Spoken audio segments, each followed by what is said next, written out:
And now, Mr. Speaker, I have a thought I would like to repeat.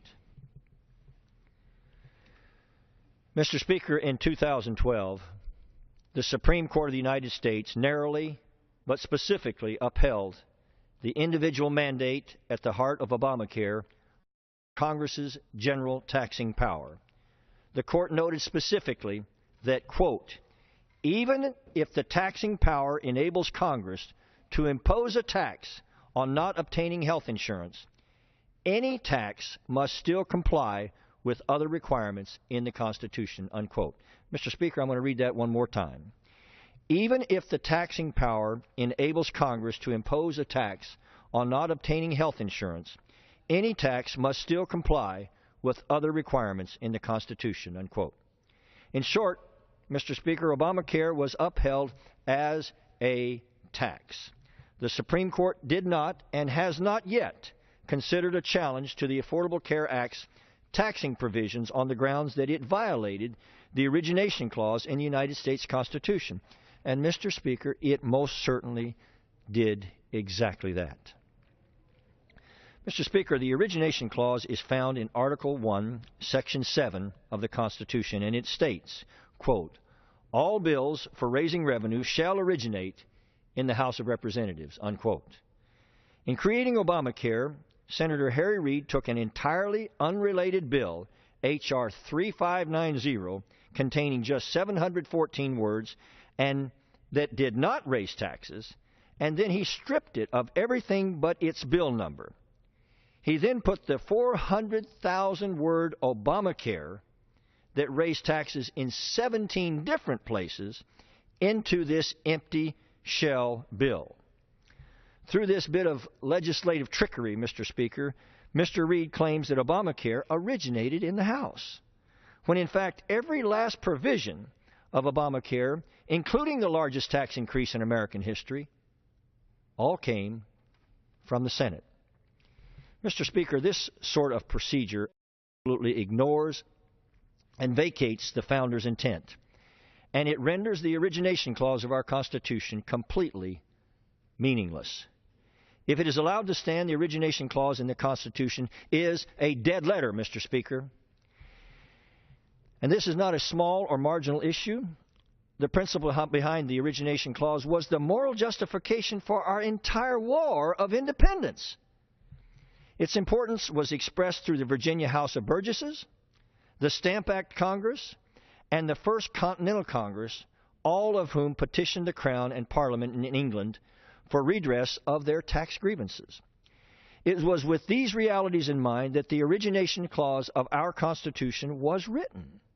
And without it at the core of the Great Compromise of 1787, the 13 original states would never have agreed to ratify the Constitution of the United States. It is not a small issue, Mr. Speaker, and when our Founding Fathers wrote the Constitution, they knew it was vital for the power to raise and levy taxes to originate in the People's House, whose members are closest to the electorate with 2-year terms, rather than the Senate, whose members sit unchallenged for 6-year terms, and who do not proportionally represent the American population, and who already enjoy their own unique and separate Senate powers intentionally divided by the framers between the two chambers.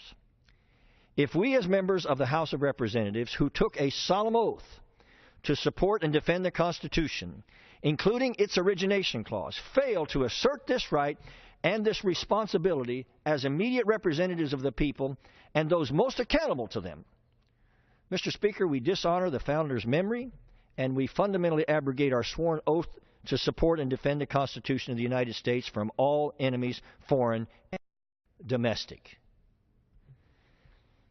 Mr. Speaker, this fall, the U.S. Circuit Court of Appeals for the District of Columbia Circuit will hear an appeal in the case of Sissel v. HHS as to whether Obamacare violates the Origination Clause of the Constitution.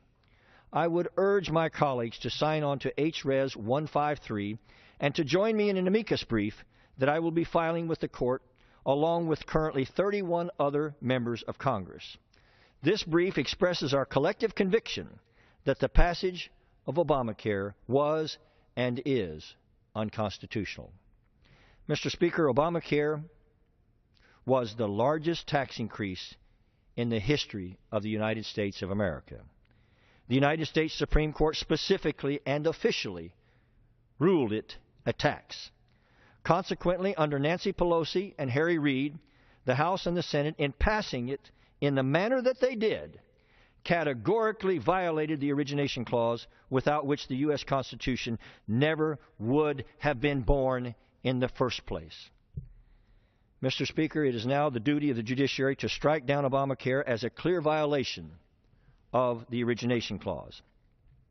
By filing this amicus brief, we hope the judiciary will seize on the opportunity to support and defend the Origination Clause of this, our United States Constitution. Now, Mr. Speaker, if the judiciary does not strike down Obamacare as an unconstitutional Senate-originated tax, it would, Mr. Speaker, allow the Obama administration to blow yet another huge hole in the constitutional fabric of this noble republic. Mr. Speaker, Daniel Webster said something that I think applies so profoundly here. He said, "Hold on, my friends, to the Constitution and the republic for which it stands, for miracles do not cluster." And what has happened once in 6,000 years